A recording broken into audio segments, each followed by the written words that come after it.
Have you ever wondered about the man who didn't die but was taken by God? A man who walked so closely with the divine that he simply vanished from the earth? This isn't a modern fantasy story. It's the ancient, mysterious tale of Enoch, a figure who fascinates believers and scholars alike. He saw the secrets of the cosmos, the destiny of humanity, and the very throne room of God. So, what did he see? What secrets were revealed to him?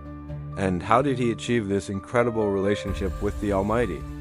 Let's journey back in time and uncover the story of Enoch, the man who walked with God and was seen no more. Enoch enters the biblical narrative in the book of Genesis, chapter 5. In a chapter mostly filled with long lifespans and genealogies, Enoch's entry is brief but incredibly profound. The text says, Enoch lived 65 years and begot Methuselah. After he begot Methuselah, Enoch walked with God 300 years and had sons and daughters. So all the days of Enoch were 365 years, and Enoch walked with God. And he was not, for God took him. Think about that for a moment. Everyone else in the genealogy lived and then died. But Enoch's story breaks the pattern. Twice it emphasizes that he walked with God. This wasn't just a casual stroll. The original Hebrew suggests a continuous, intimate, and deeply personal relationship. It implies a life lived in constant communion and alignment with God's will. Imagine having a friend you talk to every single day, sharing your thoughts, your hopes, your fears. Now, imagine that friend is the creator of the universe. That was Enoch's reality. His life wasn't defined by his birth or his death, but by this extraordinary relationship. And the result? He didn't experience death like everyone else. The phrase, "he was not, for God took him," is poetic and mysterious. It suggests a direct translation from the earthly realm to the divine. The New Testament book of Hebrews clarifies this, stating, "By faith Enoch was taken away so that he did not see death, and was not found, because God had taken him." For before he was taken, he had this testimony, that he pleased God. His faith and his walk were so pleasing to God that he bypassed death entirely. But this is just the beginning of Enoch's story. While the Bible gives us a tantalizing glimpse, other ancient texts, most notably the book of Enoch, expand on his journey in incredible detail. The book of Enoch is not part of the standard biblical canon for most Christian and Jewish traditions, but it was highly influential in early thought and is even quoted in the New Testament book of Jude. It presents itself as Enoch's own account of the divine revelations he received. According to this book, Enoch's journey began when he was taken by angels on a tour of the cosmos. He wasn't just taken to heaven. He was shown the entire workings of creation. He traveled to the ends of the earth, saw the storehouses of the winds, the hail, and the snow. He witnessed the celestial mechanics, learning how the sun, moon, and stars operate in perfect, God-ordained harmony. He was shown the foundations of the earth and the pillars of heaven. It was a cosmic education, revealing the intricate design and immense power behind everything we see.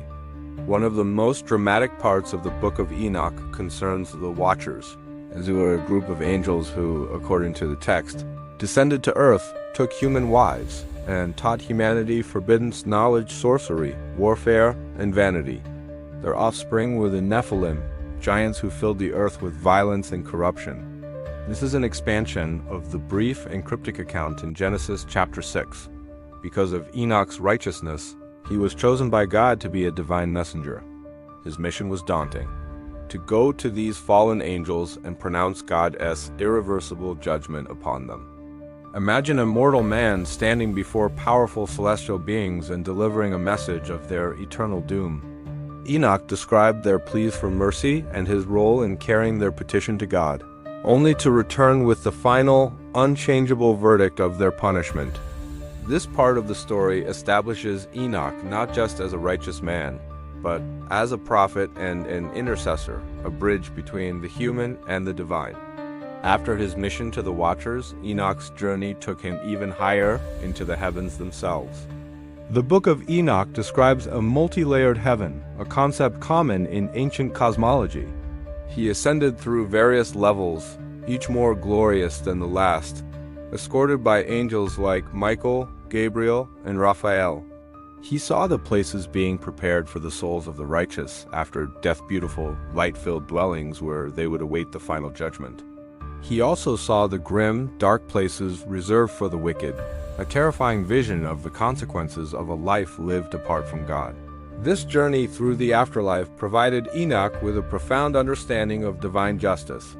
He saw that every action on earth has an eternal consequence, and that God's system of judgment is perfect and absolute. This wasn't meant to be a horror story, but a moral lesson for humanity, a revelation of the importance of living a righteous life. The climax of Enoch's celestial journey is nothing short of breathtaking. He is finally brought into the very throne room of God. The description is filled with imagery of fire, light, and celestial beings.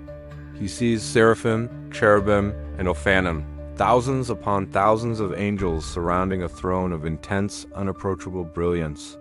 And upon the throne, he beholds a vision of God, referred to as the Ancient of Days. His appearance is described as white as wool and his presence like a river of fire. In this divine throne room, Enoch is given another title, the Son of Man. This is a hugely significant title, which is later used by Jesus to refer to himself in the New Testament. In the book of Enoch, this Son of Man is a pre-existent, divine figure who is the embodiment of righteousness and judgment. He is the one who will judge the world, vindicate the righteous, and establish an eternal kingdom. Enoch is shown the future of humanity, the coming judgment, and the ultimate triumph of good over evil through this Son of Man. After receiving these incredible revelations about creation, judgment, the Messiah, and the future of the world, Enoch's purpose was fulfilled. He had seen the secrets of heaven and earth. He had walked in perfect fellowship with God. He had served as a scribe of righteousness, writing down everything he saw for future generations. And so God took him. He was translated from his mortal life into an eternal one, not through the gate of death, but by a direct divine act.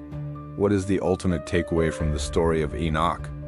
Whether you focus only on the brief verses in Genesis or embrace the epic narrative of the book of Enoch, the core message is the same: the profound possibility of a deep, personal relationship with God. Enoch's story is a testament to the power of faith and a righteous walk. It shows that a life lived in close communion with the Creator is the most valuable and rewarding life possible. His story challenges us to think beyond the mundane. It opens our minds to the reality of a spiritual realm that is just as real, if not more so, than our physical world.